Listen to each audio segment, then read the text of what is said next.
বিপুলা village nursery. আপনাদের দেখেন এই যে চারাটা আছে, এটা হলো ঝালের চারা, ডাবল ঝালের। তা আমার এইখানে আছে দুটো তিনটেতে, এটা নিচেই।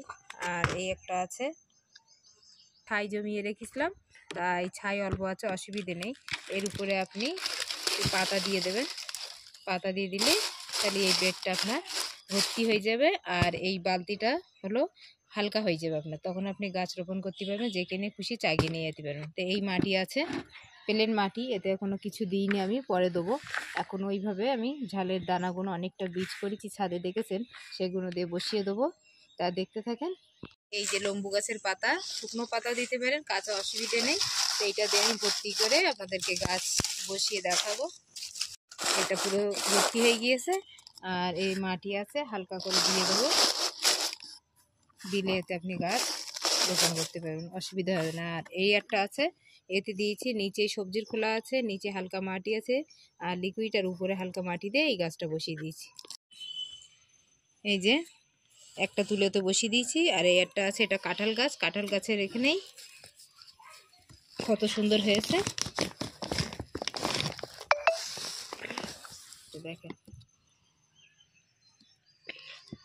দেখেন এইভাবে ধরে আছি। এটা গর্ত করব না, আস্ত করে মাটি দিয়ে সাইডে দিয়ে দেবো, তাহলে এটা লেগে যাবে, নিচেরটা শেকড় যেতে থাকবে তার আগে। দেখেন, আর একটা দেখেন, এই গাছেতে ফড়কি বেরোচ্ছে, এইগুলো কেটে দেবেন, তাহলে এখান থেকে যদি শাখা বার হয়ে যায় তাহলে এখান থেকে আর বাড়বে না গাছ। দেখেন কত সুন্দর বসে গেল। আর দেখেন ওয়েটটা দেখেন কত হালকা। পানি যখন দেবেন হালকা অল্প দেবেন। দেখ, এইটা আদা গাছ, এই আদা গাছ একটাই আমি দিয়েছি, একটাই দিয়ে দেখেছি, এতে আছে ছাই, ছাই আছে, আর এমনি নর্মাল মাটি, আর সবজি পচা খোল ছিল, তাই আমি ওগুলো পচা লিকুইড দিয়ে সেইগুলো দিয়ে, আর এতে বেশিরভাগ মাটি আর ছাই মিশানো আছে, দিয়ে এটা আমি 6 মাস রেখেছিলাম, রেখে তাই একটা আদা গাছ ছোট্ট একটা নিয়ে বসিয়েছিলাম। তো দেখি এতে কতটা আদা হয়েছে, তারপর ইনশাল্লাহ আর বছরে বসাবো। আর একটু মাইকির আওয়াজে আমাদের এখানে জলসা হচ্ছে, তার জন্যে এখানে আওয়াজটা বেশি অসুবিধা হচ্ছে, ওই জন্যে, তাই জন্য আওয়াজটা। আজকে তো ভিডিও ছাড়তেই হবে, আপনাদেরকে দেখাতে হবে পরপর, আর এডিট না করলে হয় না, প্রত্যেক দিন এডিট করতে হয়, ওই জন্যেই। তা দেখেন কতটা আদা হয়েছে বলতে পারবো না, সামান্য একটু নর্মাল দিয়ে বসিয়েছিলাম, যে হয় হবে, না হয় না হবে, আদাটা বসাবো না মনে করছিলাম, তাও দেখি কতটা হয়েছে। যদি সফল হই, এতে আদা হয়, তো ইনশাল্লাহ আর বছরে বসাবো, আপনারাও দেখে বসাবেন, কি দিয়ে বসাবো, কি কি দেবো, তাহলে আপনারাও বসাতে পারবেন। যখন বসানোর টাইম তখন বসাবো, আপনাদেরকে ভিডিও ছাড়বো এডিট করে, তখন দেখবেন। তা এই যে দিচ্ছি, কতটা হয়েছে বলতে পারছি না, হয়েছে কি হয়নি তাও জানি না, দেখি। দেখে বেশি হয়নি কি বাবা, এই দেখুন, এখানে এ তো কোনো সার, জৈব সারটার কিছু দিনই, নর্মাল শুধু ছাই মাটি দিয়ে বসিয়ে দিয়েছিলাম। তাই দেখেন ছোট্ট একটা এরকম আছে, এরকম একটা ছোট্ট একটা বসিয়ে দিয়েছিলাম, তার থেকে বুঝতে পারছি যারা আদা হচ্ছে, তাহলে ইনশাল্লাহ হবে। আমি তাহলে এরপরে যখন বসানোর টাইম তখন বসাবো, প্রত্যেকটাই বসিয়ে আপনাদেরকে দেখাবো। দেখেন, আর ভিতরে আছে কি তো বলতে পারবো না, নেই, ছোট একটাই গাছ হয়েছিল। আর এতে আছে ডিমির খোলাও, এগুলো দিয়ে রেখেছিলাম, এটা অন্য গাছ বসাবো মনে করছিলাম, তাই না আদা গাছটা দিয়ে দেখি।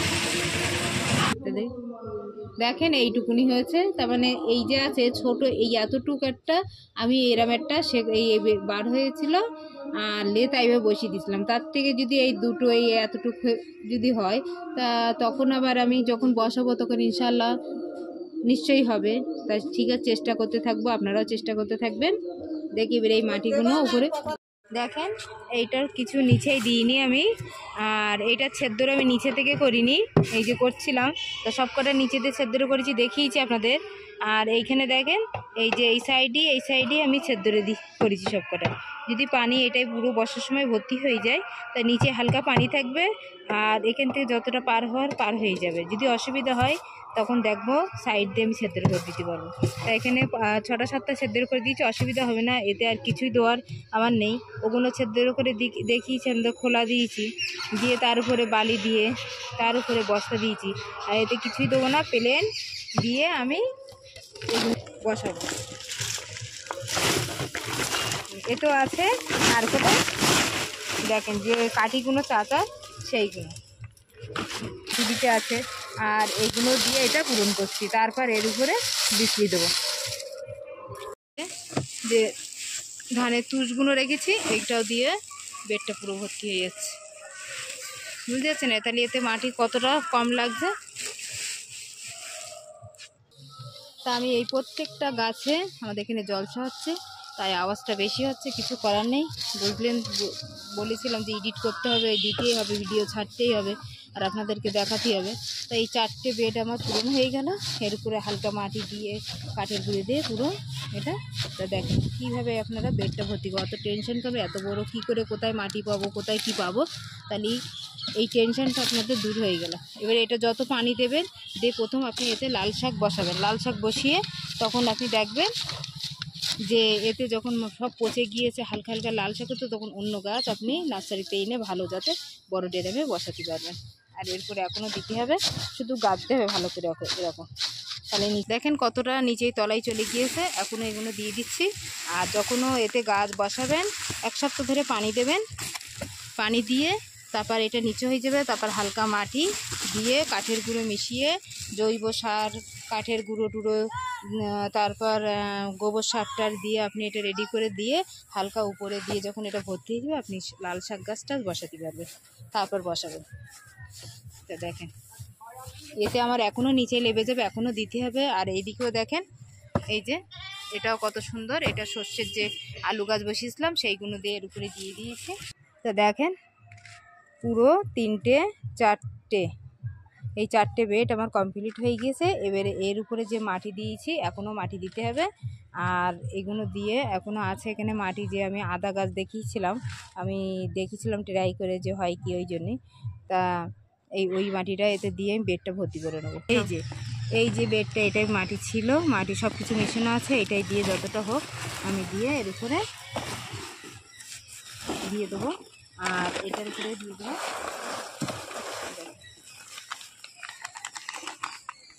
আর এই বেডটা আপনি যে ভীষণ ভার হবে তা না, এই বেডটা আপনি যেখানে খুশি আপনি টেনে নিয়ে যেতে পারবেন। এর উপর এখনও দিতে হবে, দেখেছেন নিচে নেমে যাচ্ছে কীরকম, যত নিচে নামবে। আর এর উপরে এটা দিয়ে আমি এখনও বসাবো না গাছ কিছু, এখনও 10 দিন ধরে এটা কমপ্লিট করে তারপর, আর যদি প্রস্তুত হয়ে যায় তার আগেও বসিয়ে দেবো, সে আপনাদেরকে দেখাবো। দেখেন আর এদিকেও দেখেন,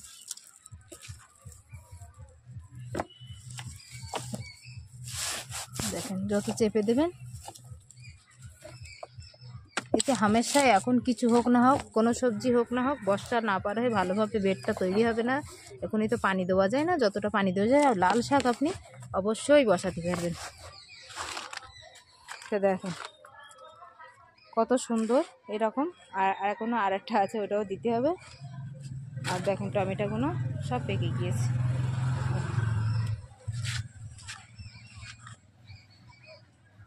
তা দেখেন লাল শাকগুলো কত সুন্দর আছে। এরকম লাল শাক তাহলে বসাতে গিয়ে আগে তো দেখিয়েছি কত লাল শাক হয়েছে, বুঝতেই পারছেন। তো এরকম লাল শাক আমি ছোট ছোট বেডটাই পেতাম, এখন এই পাবো বড় বড় বেডে। তাই বড় বড় বেডে শাক পেলে কত আনন্দ হবে বুঝতেই পারছেন। তাহলে আমি সারা সপ্তাহে আর একটা শেষ হবে, আর একটা বসাতে পারবো।